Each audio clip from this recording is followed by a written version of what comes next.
안녕하세요, 앤드류입니다. 제가 요즘 가장 존경하는 투자자인 마크 유스코 영상을 많이 업로드하고 있는데요. 오늘 영상으로 마크 유스코 영상은 끝판왕 종결 영상입니다. 그만큼 이 영상 하나로 2025년 비트코인이 어떻게 흘러갈지, 지금 왜 떨어지는지, 어디까지 떨어질 수 있는지, 계속되는 하락과 횡보의 비트코인 투자자는 어떤 마인드를 가져야 할지에 대해서 깊은 배움을 얻을 수 있습니다. 그리고 가격적인 힌트까지요. 같이 보시죠. From 107 to 79. I'm like, you realize you're talking about a negative of something that started as zero 16 years ago and now $79,000 per coin, eventually to $1 million. But there's a volatility, and the media will say, "Oh, it's crashing." There was a story when it crashed from $10 to $2. Then there was a story when it crashed from $100 to $30. There's always gonna be a story. I mean, so now fair value jumps to 95. The price starts to approach 95. Now, I will argue that we were at fair value, got a little bit above fair value, and we were on our way to maybe 1.5, 1.6 times fair value because there's not as much leverage because FTX went away and a couple of the other exchanges, were lowered the amount of leverage you could get. So we're starting that parabolic move toward 150, 160. Well, then this crazy thing happens with tariffs and all this stuff, and people are panicking. Well, what happens? The stock market was super overvalued coming into this year, globally, particularly in the US. People were levered up. We had the highest margin debt in history. So then NVIDIA happens, DeepSeek, and things and the Mag 7 start to sell off. People are getting margin calls. When you get a margin call and you're invested in stocks and your stocks went from here to here, you don't sell the stocks. You sell the stuff that hasn't moved. So you sell bonds or gold or Bitcoin to pay off your margin call. So that starts an unwinding of leverage. So what I think happened here was a premature unwinding of the Bitcoin trade. I could be wrong, but my guess is we'll get through this, the trade war won't happen, Trump will back down, and we'll get a slow and steady resumption of the trend through summer and into fall. We'll get that last speculative blow off, but then crypto winter will be back. And how bad crypto winter gets, I don't really know, but given history, if we go up less, we probably go down less. So we went, down 84, down 73. So probably less. If we got to 150, would we fall to 75? That seems more. Now, if we don't get back, like if 107 was the peak, then I think this downdraft won't be as big, right? Maybe it'll only be a 30% drawdown. You need to be above fair value in order to have a really deep correction. But what I think is interesting is every one of these cycles, it's not like on a roller coaster, right? You end up at the same place. You got the highs and the lows, but you end up at exactly the same place at the end of the trip. That's not how Bitcoin works. That's not how networks work. Yes, you have this up and down, but it's a series of higher highs and higher lows. 구독자분들을 위해서 10년 경력 개발자 출신 트레이더와 프롬프트 엔지니어가 같이 만든 앤드류 트레이딩 팀 알파빗 오토 프로 지표 무료 신청을 오픈했습니다. 현재 유료로 팔고 있는 그만큼 가치 있는 지표이지만 구독자분들 성원에 힘입어 저 또한 도움을 받고 있기 때문에 고민 끝에 선착순 50명만 신청제로 받기로 했습니다. 초보자분들부터 경력이 오래된 트레이더분들까지 굉장히 큰 도움을 받을 수 있는 지표라 도움이 되실 거라고 자부합니다. 또한 실제로 사용해보고 사용 후기까지 적어주시는 분들 5명을 선별해서 알파빗 오토 프로 지표 평생 이용권을 드리려고 합니다. 신청 방법은 하단 더보기란에 나와 있으니 많은 신청 부탁드립니다. 그리고 이제부터는 모든 비트코인 투자자분들이 봐야 할 내용이 나옵니다. 비트코인이 이렇게 하락을 해도 전혀 이상할 게 없고 오히려 정상이라는 것을요. 이어보시죠. Get all bent out of shape about the daily price. And it's not just Bitcoin, it's the daily price of anything. It's NVIDIA stock or IBM stock or this bond or this currency.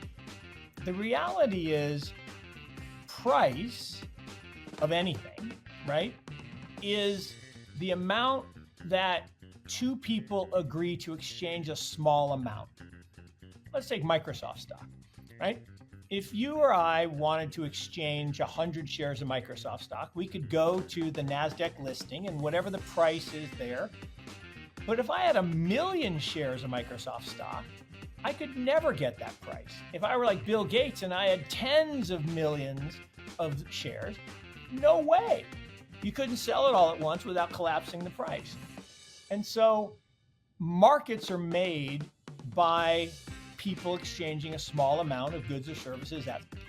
But then you have another problem is that, well, people will disagree on the future of some outcome. I use Amazon as a good example. So Amazon actually has the same volatility, believe it or not, over its 30 years as Bitcoin. Now, Bitcoin's only been around 16 years, but they both have an 80 volatility. And people say, oh, that's not right. I'm like, well, it's just math. And here's the crazy thing about Amazon. Amazon stock has 80 volatility because of disagreement on the future. What do you mean? Well, there are still people that don't think e-commerce is ever going to be a big thing. Well, it kind of is, and every 2 days something shows up on my front porch, so I know we're users. But not everybody in the world is using Amazon every day, and so every year, including this year, like right now, Amazon's had a double-digit drawdown. On average, this is the crazy part. On average, it's 31%. So every year for 30 years. Well, when was the right time to sell? Never. So Bitcoin's the same way, right?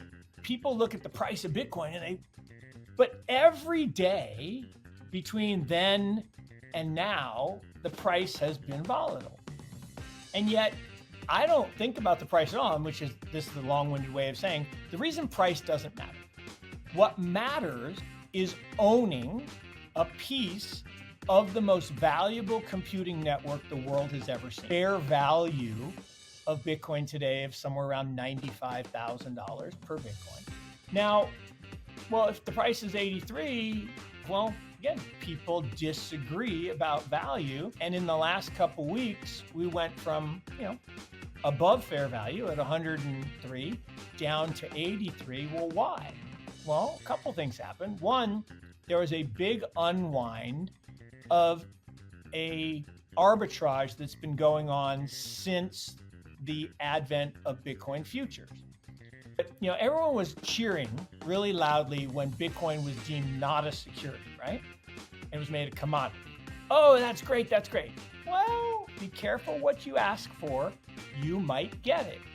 It was classified a commodity because when you have a commodity, you can issue futures against that commodity, which allows very large, powerful institutions to basically control the price. Let's talk about gold, right? Gold prices, if you look at money supply relative to what gold should be, there are people like Chris Wood and others who say it should be $5,000, $6,000. Well, why is it only $3,000? Well, in the old days, let's say I had, a ton of gold that I wanted to sell to you. I actually had to have the gold so I could deliver it to you when you exchange. Well, in a futures world, you and I can write a contract saying, I'm going to sell you paper gold.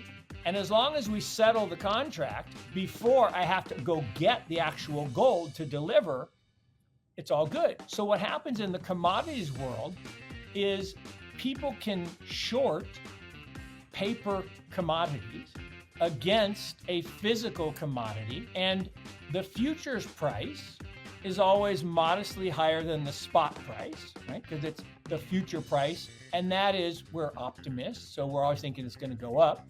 And so over the course of the month, that price rolls down the futures curve to the spot. It's called roll yield. It's a negative number. And that's why when you buy these ETFs that use futures, you're always losing money. Price of the commodity's up. Well, it's because of this thing called the roll yield. Well, think about this. Let's say the price difference between the future and the spot is 12%. I could sell the future. I could buy the spot or the ETF where the spot is, and I could make 12% with no risk.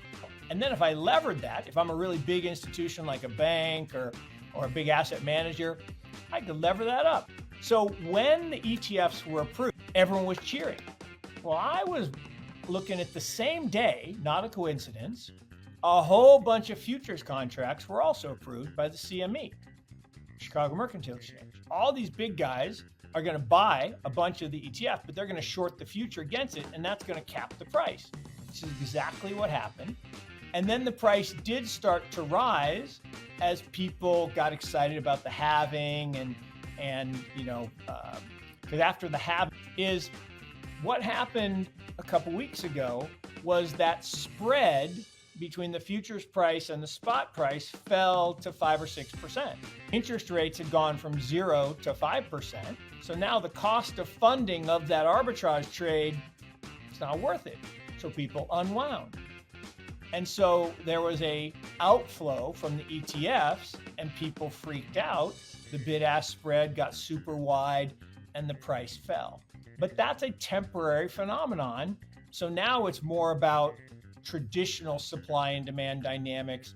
And my guess is we'll resume the uptrend after we get through this trade war nonsense that we're going through. So here's the thing. The 4-year cycle is real. What's the 4-year cycle?